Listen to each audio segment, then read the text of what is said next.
আসসালামু আলাইকুম গাইজ, দেখতে পাচ্ছেন এখানে একটা গিফটের প্যাকেট খোলা হইতাছে। এই পার্সেলের মধ্যে কি আছে এখন দেখা যাবে খোলার পর।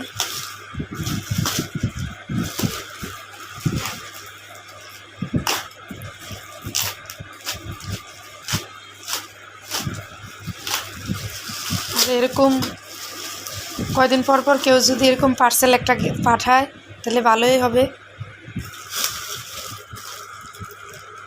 মাহবুব